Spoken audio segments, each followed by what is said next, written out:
আসসালামু আলাইকুম। মজার আধুনিক রান্না চ্যানেলে নতুন আরও একটি রেসিপি দেখার জন্য সবাইকে আন্তরিকভাবে অভিনন্দন।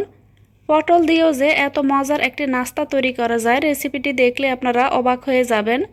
সকাল বিকেলের নাস্তায় মুখরোচক কিছু খেতে ইচ্ছে করলে পটল দিয়ে আপনারা এই রেসিপিটি ট্রাই করতে পারেন। পরিবারের সবাই দেখবেন অনেক পছন্দ করবে। আর এই মুখরোচক নাস্তাটি যদি একবার বাসায় বানিয়ে নেন, দেখবেন বারবার বানাতে ইচ্ছে করবে। তো এখানে আমি কিছু পটল নিয়েছি, তো পটলগুলোকে আমি এভাবে ছাঁচিয়ে নেব।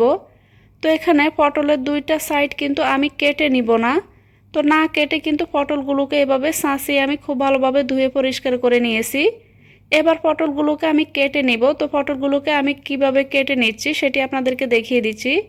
পটলটার আমি এখানে মাঝখান থেকে কেটে নিয়েছি। আর অবশ্যই কিন্তু পটলটার দুই সাইডের যে বোটাটা থাকে সেটি কিন্তু একেবারেই কাটা যাবে না।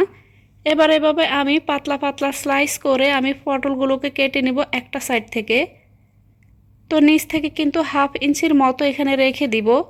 রেখে এভাবে আমি পটলগুলোকে একটা সাইড থেকে স্লাইস করে কেটে নিয়েছি।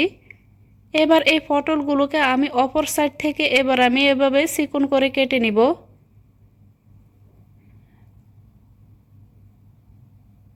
তো এখানে আমি পটলটি কেটে নিয়েছি। এবার মাঝখানে যে বিচিগুলো থাকে সেই বিচিগুলোকে আমি ফেলে দিব। তো হাতের আঙ্গুল দিয়ে এভাবে খুব সহজে দেখবেন বিচিগুলোকে বের করে নেওয়া যাবে। তো এখানে সবগুলো বিচি আমি এখানে এভাবে ফেলে দিয়েছি। ঠিক একইভাবে বাকি সবগুলো পটল আমি এখানে কেটে নিব। আপনারা যদি ছোট সাইজের পটল নেন, সেই ক্ষেত্রে পটলগুলোকে মাঝখান থেকে এভাবে না কেটে একটা সাইডের বোটা কেটে তারপর আপনারা এভাবে চিকন চিকন করে কেটে নিতে পারেন। তো এখানে সবগুলো পটল আমি কেটে নিয়েছি।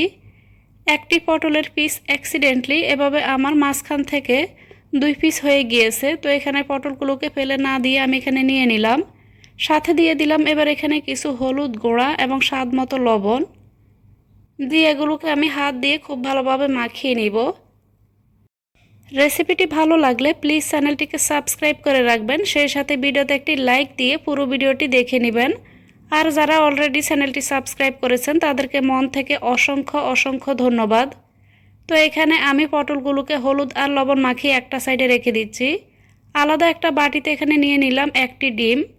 আর এখানে ছোট 1 বাটি পরিমাণ বেসন নিয়েছি। এবারে বেসনটাকে আমি সেলে নিব। তো এখানে বেসনটাকে সেলে নিলে যখন ব্যাটারটি তৈরি করব, ব্যাটারটি কিন্তু অনেক বেশি স্মুথ হবে। হাতের কাছে যদি বেসন না থাকে সেই ক্ষেত্রে আপনারা এখানে চালের গুঁড়া আর আটা বা ময়দা দিয়েও কিন্তু এই ব্যাটারটিকে তৈরি করতে পারেন। সেই ক্ষেত্রেও কিন্তু নাস্তাগুলো অনেক বেশি ক্রিস্পি হবে।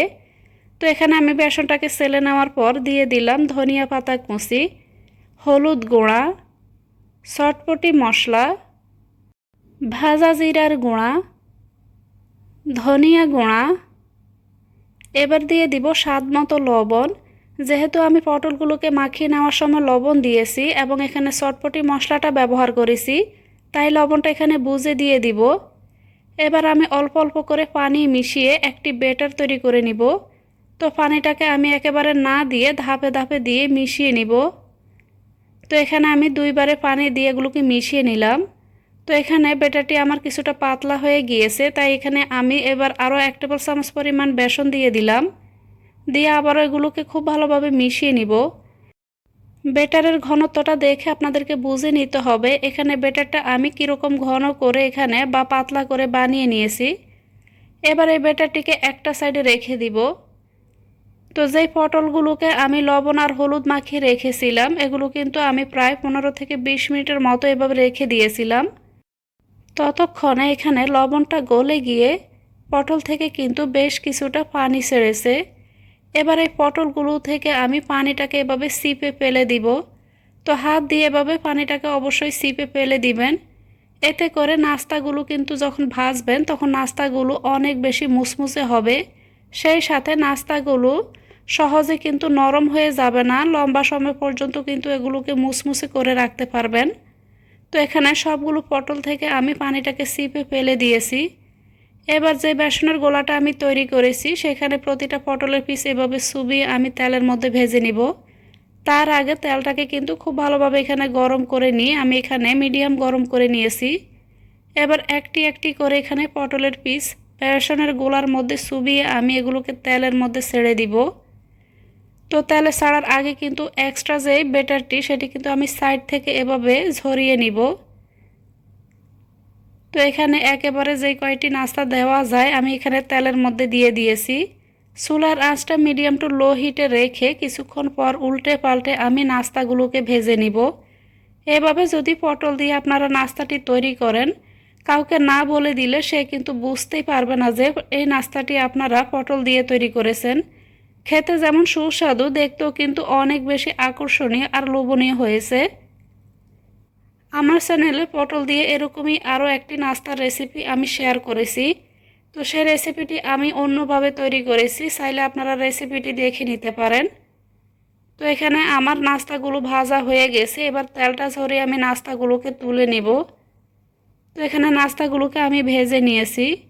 এবার একটি নাস্তা আপনাদেরকে ভেঙে দেখাচ্ছি। দেখতে পাচ্ছেন পটলগুলো কিন্তু খুব সুন্দর করে কিন্তু সিদ্ধ হয়ে গেছে। পটল দিয়ে বানানো নাস্তা যে এত মজার হতে পারে, রেসিপিটি আপনারা বাসায় ট্রাই না করলে বুঝবেন না। আশা করছি আমার আজকের এই সহজ পটলের নাস্তার রেসিপিটি আপনাদের অনেক ভালো লেগেছে। এতক্ষণে রেসিপিটির সাথে থাকার জন্য সবাইকে অনেক ধন্যবাদ জানিয়ে আজকের মতো এখানেই বিদায় নিব।